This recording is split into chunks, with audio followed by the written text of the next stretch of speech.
I've got too much estrogen, which evidently makes you hateful and bitter and angry.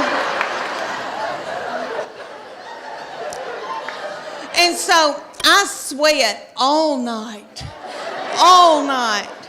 just like I've done jazzercise in the bed all night. And I wake up, I've got sweat right here in the back of my head. My head just looks like fuzz in the back. And my husband, okay, so I put it on 67, and he says, I can see my breath, and that's a lie. But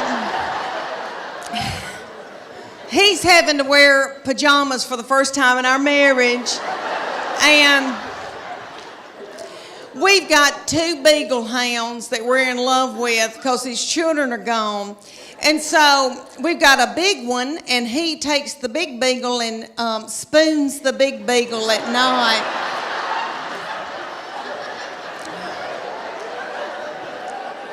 And I've got the little beagle, the little pocket beagle that we rescued, and she's got a nervous tick and eats our furniture and our fabric like a goat. But anyway, they sleep in the bed with us, and the bed is so nasty.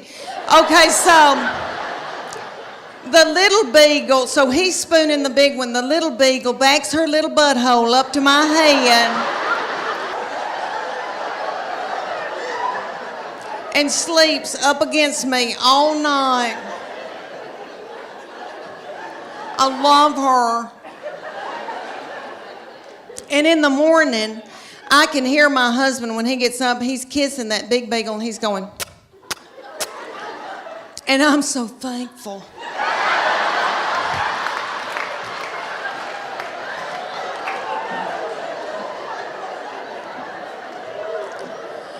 The only thing about having them in the bed really is I tried those eyelash extensions.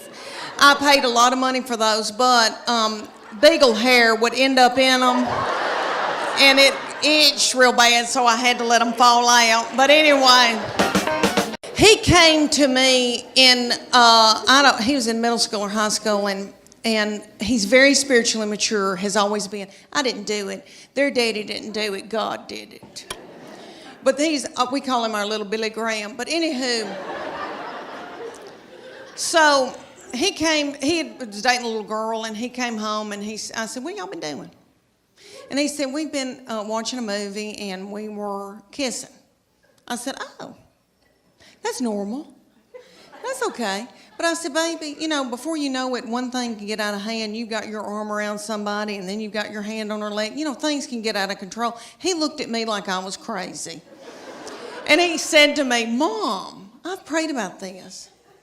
Nothing like that's going to happen. And I know he meant that.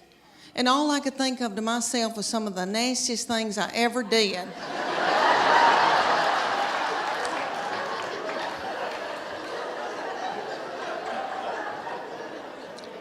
Was at the Adams United Methodist Youth Fellowship.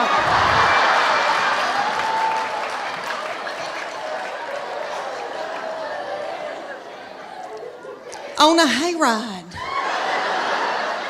I don't know what it was about hay that set me on fire. I wish it did now. I could get a new purse out of that.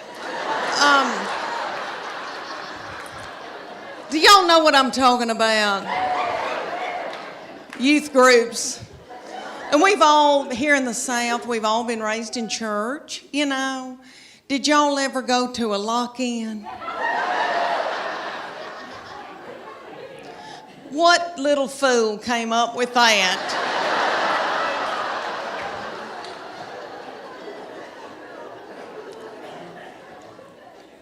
Y'all know that it was some precious little woman maybe, and they were like, they were in a committee meeting, and she was like, oh gosh, y'all, we need to come up for something for all the hormonal teenagers.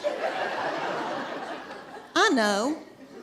We'll put them in the church building and lock the door. and turn the lights out and leave them there all night. Maybe somebody will end up pregnant. I'm tickled to death to be here in Austin. It's one of my favorite places. Kumbaya. Kumbaya. Got all my young, hip people over here. Feel good. Not dragged down by a bunch of kids. Look, woo! She feels good. Date night, fun. Oh, y'all. Some of y'all are looking at me like, we've been stuck in the house all week in that ice. And now we bought tickets to Hee-Haw.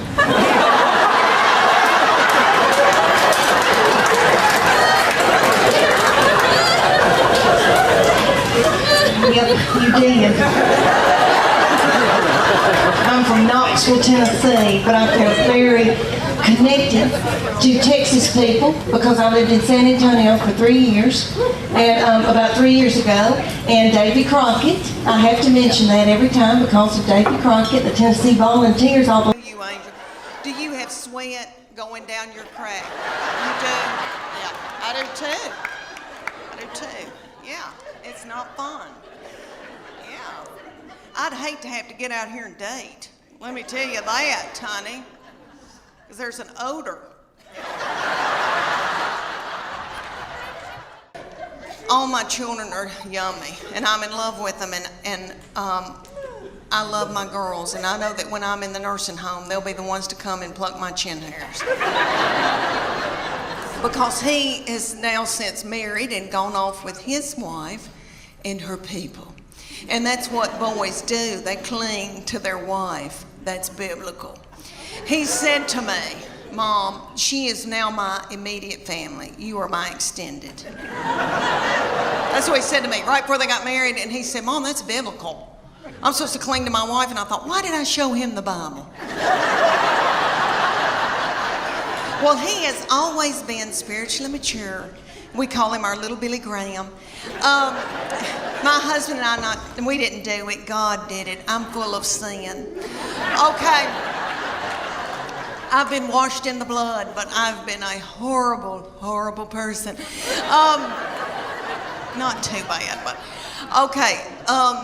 So this baby has been just like an old man all of his life. Let me give you an example. He had a little girlfriend in high school, and he would go over to her house and they'd watch movies. And he came home one night and he used to tell me everything.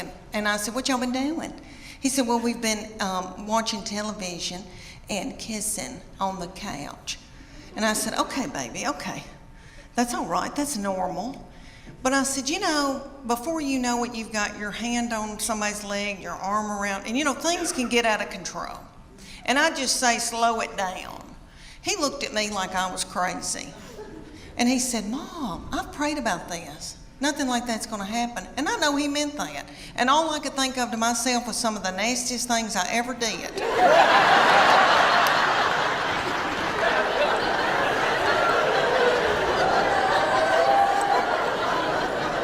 Was at the Adams United Methodist Youth Fellowship on a hayride. I don't know what it was about hay that set me on fire.